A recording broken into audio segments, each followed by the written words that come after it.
என்ன தாஸ் அப்படி பாக்குறீங்க? ஏன் டீச்சர், ஏசுனாருக்கு நம்மள மாதிரியே படிப்பு சரியா வராதுங்களா? ஆடு மேய்ச்சிட்டு இருக்காரு, மடியில வேற ஒரு குட்டி ஆடு இருக்குது. அது திசை மாறி போன ஆடு, அதனால அவர் அடைக்கலம் கொடுத்து வச்சிருக்காரு.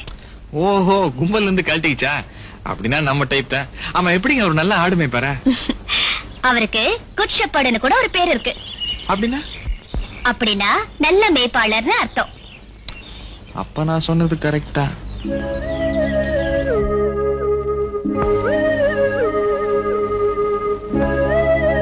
ஏன் தாஸ், இதே மாதிரி ஆடு திசை மாறி போய் உன் கையில வந்தா நீ என்ன செய்வ? பிரியாணி தான். பட்டகரம்பெல்லாம் போட்டு வெள்ளா சீர மாட்டேன்.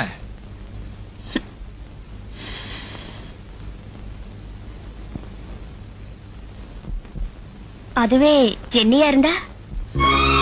டீச்சர்,